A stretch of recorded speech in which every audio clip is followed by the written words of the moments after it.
Friends, welcome to my academy. Friend, जैसा कि आप सभी को पता है, आप सभी का एग्जाम 7 जुलाई को कंप्लीट हो चुका है और आप में से मुझे बहुत सारे अभ्यर्थियों के कमेंट आए हुए थे कि पेपर 1 के भी जितने डाउट वाले क्वेश्चन हैं उनको भी बता दीजिए, क्योंकि मैंने पेपर 2 के जितने भी आपके डाउट वाले क्वेश्चन थे, लगभग आपके 5 से 6 क्वेश्चन ऐसे थे जिनमें कि अभी डाउट बना हुआ है कि आयोग की तरफ से जो है उन क्वेश्चनों का क्या सही आंसर माना जाएगा। ठीक है, तो आज की वीडियो में हम लोग पेपर 1 के जितने भी डाउट वाले क्वेश्चन हैं उनको देखने वाले हैं। ठीक है, और जितने भी अभ्यर्थी यहाँ पर जिनका कि 3 से 4 नंबर से रुक रहा है सीटेट का एग्जाम, तो अभी वो अपने ऑफिशियल आंसर का वेट कर लीजिए, क्योंकि देखिए अभी आपके कुछ क्वेश्चनों पर डाउट बने हुए हैं। जो कि क्वेश्चन मैं आप लोगों को यहाँ पर दिखा रही हूँ, अभी इन क्वेश्चनों पे आपके डाउट बने हुए हैं, तो आयोग की तरफ से इनका क्या सही आंसर माना जाता है ये इस चीज़ पर डिपेंड करता है। ठीक है, अब देखिए यहाँ पर जो आपका पहला क्वेश्चन है ये CDP का है। इस क्वेश्चन में भी डाउट बना हुआ है।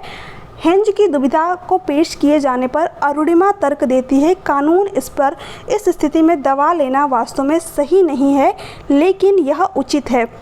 लॉरेंस कोहलवर्ग के सिद्धांत के अनुसार अरुणिमा नैतिक विकास की कौन सी ठीक है अवस्था में। देखिए यहाँ पर क्या दे रखा है, थर्ड और फोर्थ ऑप्शन में अभी आपका डाउट बना हुआ है। सामाजिक सरोकार और विवेक, और उसके बाद में नैतिकता का विरोधाभास, व्यक्तिगत अधिकार व लोकतांत्रिक। तो यहाँ पर कुछ टीचर्स आपको थर्ड ऑप्शन बता रहे हैं सही है, कुछ टीचर्स आपको फोर्थ ऑप्शन बता रहे हैं सही है। तो यहाँ पर थर्ड और फोर्थ में आपका भी डाउट बना हुआ है कि आयोग की तरफ से जो है इस क्वेश्चन का सही आंसर क्या माना जाएगा। ठीक है, इसके अलावा नेक्स्ट क्वेश्चन की बात करें तो देखिए यहाँ पर एक क्वेश्चन ये भी आपका CDP का ही है। ठीक है, विभिन्न जेंडर के व्यवहार के बारे में पूर्व कल्पित सामान्यीकरण क्या कहलाता है। यहाँ पर भी देखिए इन ऑप्शन में आपके डाउट बने हुए हैं। थर्ड और फोर्थ में जेंडर रूढ़िवादिता कहलाता है या फिर जेंडर भेदभाव कहलाता है। ठीक है, तो हो सकता है CBSE की तरफ से इसमें जो है थर्ड और फोर्थ दोनों ही ऑप्शन सही माने जाए, या तो ये आयोग के ऊपर ही डिपेंड करेगा कि वो कौन सा ऑप्शन जो है आपका सही मानता है। ठीक है, या तो वो फोर्थ को सही मान ले या तो थर्ड को सही मान ले। ठीक है, तो ये भी क्वेश्चन आपका भी आयोग के ऊपर ही जो है डिपेंड कर रहा है। नेक्स्ट देखिए ये क्वेश्चन देखिए CBSE की तरफ से पूछा ही गलत गया था। ठीक है, तो इस क्वेश्चन में तो आप मान के चलिए कि जेड ही मिलने वाले हैं। जेड का मतलब क्या हो गया कि सभी को कॉमन नंबर। ठीक है, क्योंकि देखिए ये क्वेश्चन जो है आपका, इसमें हमारे पास जो है NCERT का प्रॉपर प्रूफ है, तो ये इस क्वेश्चन पर अगर ये लोग जेड नहीं देते हैं, ठीक है, तो हम इस क्वेश्चन पर चैलेंज भी करेंगे। ठीक है, देखिए ये क्वेश्चन क्या पूछा गया था इनके द्वारा, हाथियों के विषय में वह कथन चुनिए जो सही नहीं है। ठीक है, अब देखिए यहाँ पर पहला ऑप्शन क्या दे रखा है, हाथी 14 से 15 वर्ष की आयु तक ही झुंड में रहते हैं। ये बात बिल्कुल गलत है। आपकी NCERT के जो है बुक में ये चीज़ लिखी हुई है कि जो हाथी होते हैं वो लगभग 10 से 12 वर्ष की उम्र में ही झुंड में रहते हैं। तो इसके अकॉर्डिंग तो आपका फर्स्ट ही ऑप्शन सही हो जाना चाहिए। ठीक है, मान लीजिए क्योंकि यहाँ पर पूछा है जो सही नहीं है। ठीक है, तो मान लीजिए ये ऑप्शन आपका सही हो गया।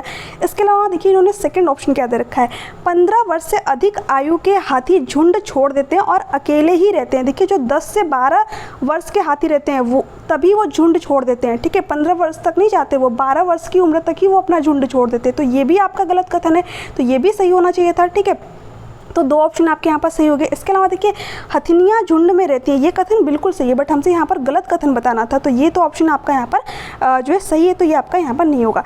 एक झुंड में 20 से 25 हथिनियाँ और उनके बच्चे होते हैं, ये बात बिल्कुल गलत है। ठीक है, एक झुंड में लगभग 14 से 15 हाथी और उनके बच्चे हथिनियाँ और उनके बच्चे रहते हैं। ठीक है, तो यहाँ पर इनको क्वेश्चन क्या पूछना चाहिए था कि हथिनियों के विषय में कौन सा कथन जो है सही है, तब यहाँ पर आपका थर्ड ऑप्शन सही हो जाता। बाकी ये तीनों ही आपके जो है ऑप्शन गलत दे रखे हैं, तो इन्होंने क्वेश्चन ही गलत पूछा हुआ है। इन्होंने क्या पूछा है कि वह कथन चुनिए जो सही नहीं है, तो इसके लिए हमारे पास पूरा NCERT का प्रूफ है, तो इनको जो है इस क्वेश्चन पर जेड ही देना चाहिए, यानी कि सभी को कॉमन नंबर, क्योंकि इनके द्वारा ही ये क्वेश्चन गलत पूछा गया है। ठीक है, तो अगर आपका 1 नंबर से अभी सीटेट का एग्जाम क्वालिफाई नहीं हो पा रहा है तो 1 नंबर आपने जो है यहाँ पर ऐड कर सकते हैं, जिनके भी यहाँ पर ये भी देखिए पेपर 1 का है ये आपका। ठीक है, जितने भी आपके पेपर 1 के क्वेश्चन है जिनमें डाउट बना हुआ था उन्हीं क्वेश्चनों को मैंने यहाँ पर लिया हुआ है। तो जिनके यहाँ पर 89 बनने, तो आप इस क्वेश्चन को मान के चलिए कि इस पर आपको जेड मतलब सभी को कॉमन नंबर मिलने वाले, यानी कि आपका 90 हो जाएगा। ठीक है, नेक्स्ट देखते हैं आपका यहाँ पर देखिए ये भी आपका EVS का ही क्वेश्चन है, EVS पेडागोजी का। इसमें भी अभी डाउट बना हुआ है।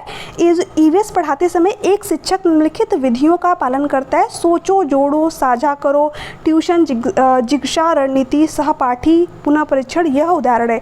अब देखिए इसमें भी अभी डाउट बना हुआ है। इसमें जो है कुछ टीचर्स आपको यहाँ पर बता रहे हैं सहपाठी समूह द्वारा सीखना, क्योंकि यहाँ पर सहपाठी पुनः परीक्षण की बात की गई है, और कुछ टीचर्स जो है आपका यहाँ पर रचनात्मक उपागम की तरफ जा रहे हैं। ठीक है, तो ये भी आपका जो है सीटेट सीटेट वालों की तरफ से जो है क्या सही आंसर इसका माना जाता है, थर्ड माना जाता है या फिर फोर्थ माना जाता है, ये इस चीज़ पर डिपेंड करता है। ठीक है, तो अगर आपने थर्ड और फोर्थ दोनों में से किसी ऑप्शन पर टिक किया तो इन्हीं दोनों में से आपका जो है ऑप्शन माना जाएगा। ठीक है, या तो थर्ड ऑप्शन आपका सही होगा या तो फोर्थ ऑप्शन आपका यहाँ पर सही होने वाला है। इसके अलावा देखिए एक आपका हिंदी के पैसेज का जो क्वेश्चन था उसमें भी डाउट बना हुआ है।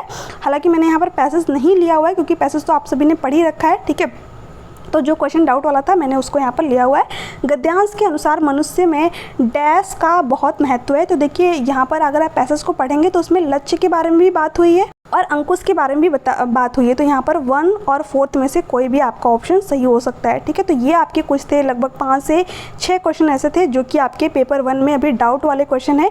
ठीक है, इन पर जो है सीबीएसई की तरफ से जो है क्या इनका राइट आंसर माना जाता है, ये आपका आंसर के आने के बाद ही पता चलेगा। तो जितने भी अभ्यर्थी यहाँ पर है जिनका कि 90 से कम नंबर बन रहा है, जैसे कि 88 बन रहा है, 89 नंबर बन रहा है, तो ये इसी चीज़ पर डिपेंड करता है कि आपके जो है कितने नंबर इंक्रीज होंगे।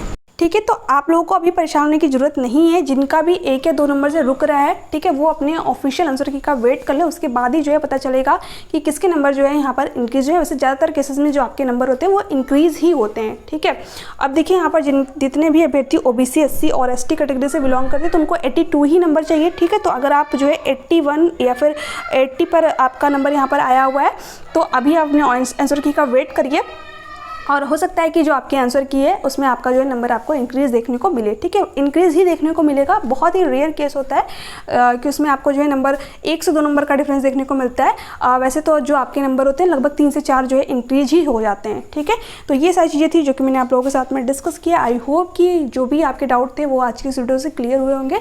फिर भी अगर आपके कुछ डाउट हो तो नीचे कमेंट सेक्शन में कमेंट करके पूछ सकते थे। ठीक है, तो चलिए मिलते हैं नेक्स्ट वीडियो में, तब तक के लिए bye bye, take care, thanks for watching.